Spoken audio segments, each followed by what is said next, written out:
Hello everyone, আসসালামু আলাইকুম। সবাইকে প্রীতি ও শুভেচ্ছা জানিয়ে শুরু করছি আজকের ভিডিও।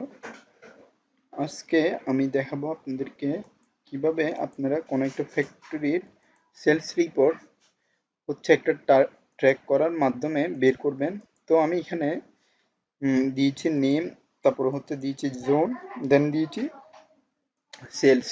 এখানের মধ্যে দেখতে পাচ্ছেন আমার তিনটা ফরম্যাট দেওয়া আছে পাশাপাশি। আমি চাচ্ছি একটা ফরম্যাটের মধ্যে নিয়ে আসার জন্য। তাই আমার থেকে যে কাজগুলো করতে হবে, আমি ফার্স্ট অফ অল এখান থেকে যে ফাংশনগুলো করতে হবে তা পুরোপুরি করব। পাশাপাশি আমি আপনাদেরকে দেখাবো কিভাবে সহজে আপনারা করতে পারেন। তো ফার্স্ট অফ অল আমি এটা পুরোটা সিলেক্ট করলাম। সিলেক্ট করার পরে আমি যাব ফর্মুলাতে। ফর্মুলাতে যাওয়ার পরে আপনারা দেখতে পাচ্ছেন এই জায়গার মধ্যে লেখা ক্রিয়েট ফ্রম সিলেকশন। তো এখানে দেওয়া আছে লেফট কলাম, দেন দেওয়া আছে বটম র। তো এটা আমি তুলে নিচ্ছি। এখানে দিব আমি টপ র এবং লেফট কলাম। দেন আমি ওকে দিচ্ছি। ওকে দেওয়ার পরে আমি এখানে দিচ্ছি, এখানে নেমের নিচে। তারপরে যাব ডাটা ভ্যালিডেশনে। ডাটা ভ্যালিডেশন থেকে ডেটাতে গিয়ে ডেটা ভ্যালিডেশন থেকে আমি যাব লিস্টিংয়ে। লিস্টিংয়ে যাওয়ার পরে আমার সোর্স কোনটা, আমি first of all equal to দিব। তারপরে আমার নামের সবগুলো সোর্স আমি নিয়ে ফেলবো। নেওয়ার পরে আমি দিব ওকে। ওকে দিলাম। এখন আমার ধরুন আমি যে কোনো একটা ফর্মে, ধরুন আমি ফারুকেরটা নিলাম যেটা রাজশাহী সেকশনের। তো আমি এখানে জোনটা একবারে বের করতে চাচ্ছি। তো কিভাবে বের করব সেই জিনিসটা আমি দেখাচ্ছি। তো ফার্স্ট অফ অল লিখবো ইন ডাইরেক্ট। ইনডাইরেক্ট দেওয়ার পরে এখান থেকে অবশ্যই আপনার প্রথমটা নিবেন।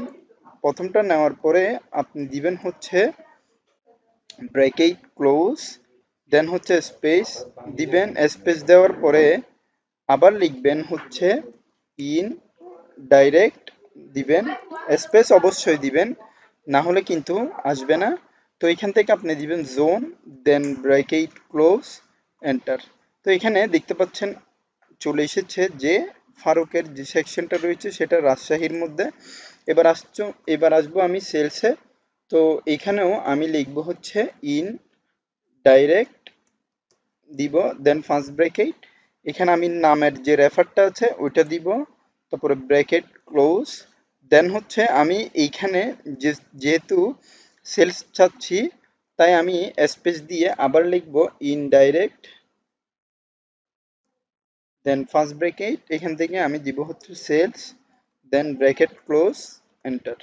তো এখানে দেখতে পাচ্ছেন ফারুকের যত টাকা এখানে দেখা যাচ্ছে তত টাকা এখানে সেকশনের মধ্যে উল্লেখ করা হয়েছে। তো আমি এখান থেকে যদি এখন ড্রপ ডাউন লিস্টের মধ্যে ধরুন আমি এখন গোপাল দিচ্ছি, গোপালের চিটাগং সেকশন।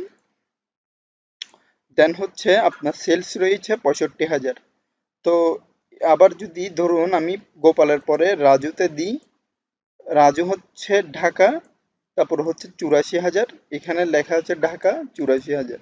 তো এতটুকুর মধ্যে আপনারা চাইলে সুন্দরভাবে ফরম্যাটটা তৈরি করতে পারবেন। আশা করি আপনারা বুঝতে পেরেছেন। আজকের ভিডিওটা এতটুকু পর্যন্ত। পরবর্তী ভিডিও আমি এখানে শেষ করছি। ধন্যবাদ সবাইকে। আসসালামু আলাইকুম।